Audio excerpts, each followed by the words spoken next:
Welcome to my YouTube channel. The Bluest Eye by Tony Morrison.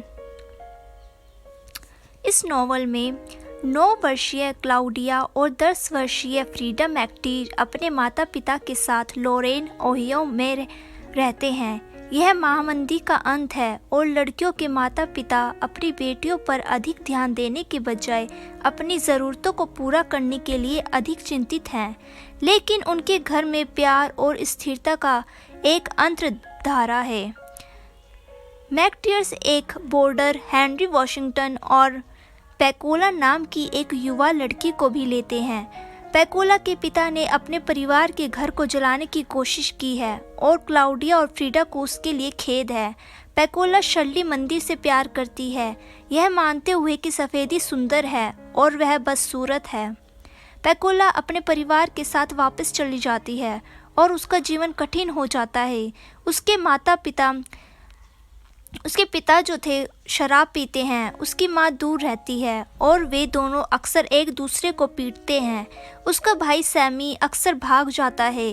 पैकोला का मानना है कि अगर उसकी आंखें नीली होती तो उससे प्यार किया जाता और उसका जीवन बदल जाता। इस बीच वह लगातार अपनी कुरूपता की भावना की पुष्टि प्राप्त करती है। जब वह कैंडी खरीदती है तो किराने वाला उसके माध्यम से सही दिखता है।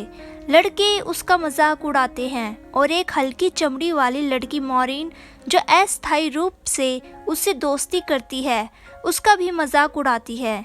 एक लड़के की बिल्ली को मारने के लिए उसे गलत तरीके से दोषी ठहराया जाता है और उसकी माँ द्वारा उसे गंदा, छोटी, काली कुतिया कहा जाता है। हम सीखते हैं कि पैकोला के माता पिता दोनों का जीवन कठिन रहा है। उसकी माँ पॉलिन का पैर लंगड़ा है और वह हमेशा अलग थलग महसूस करती है।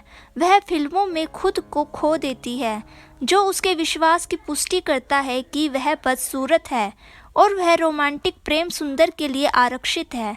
शहीद के रूप में अपनी भूमिका को सुदृढ़ करने के लिए वह अपने पति के हिंसक व्यवहार को प्रोत्साहित करती है। जब वह काम पर होती है तो एक गोरी महिला के घर की सफाई करते समय वह सबसे अधिक जीवित महसूस करती है। वह इस घर से प्यार करती है और अपने घर का तिरस्कार करती है। चोली पैकोला के पिता को उसके माता पिता ने छोड़ दिया था और उसकी बड़ी चाची ने उसका पालन पोषण किया था, जिसकी मृत्यु तब हुई जब वह एक युवा किशोर था। उन्हें 2 गोरे लोगों द्वारा अपमानित किया गया, जिन्होंने उन्हें पहली बार यौन संबंध बनाते हुए पाया और जब तक वे देखते रहे तब तक उन्हें जारी रखा। वह अपने पिता को खोजने के लिए भागा, लेकिन उसके द्वारा उसे झिड़क दिया गया। जब वह पॉलिन से मिला तब तक वह एक जंगली और जड़हीन व्यक्ति था। वह अपनी शादी में फंसा हुआ महसूस करता है और जीवन में रुचि खो चुका है। चोली एक दिन घर लौटता है और पैकोला को बर्तन धोता हुआ पाता है, कोमलता और घृणा के मिश्रित उद्देश्यों के साथ जो अपराध बोध से भर जाते हैं। वह उसका बलात्कार करता है। जब पैकोला की माँ ने उसे फर्श पे बेहोश पाया तो उसे पैकोला की कहानी पर विश्वास नहीं हुआ और उसने उसकी पिटाई की। पैकोला एक दिखावटी फकीर सोपहेड चर्च जाती है और उससे नीली आंखें मांगती है।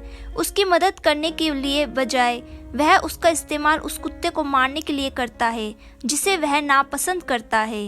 क्लाउडिया और फ्रीडा को पता चलता है कि पैकोला को उसके पिता ने गर्भवती कर दिया है और पड़ोस के बाकी हिस्सों के विपरीत वे चाहते हैं कि बच्चा जीवित रहे।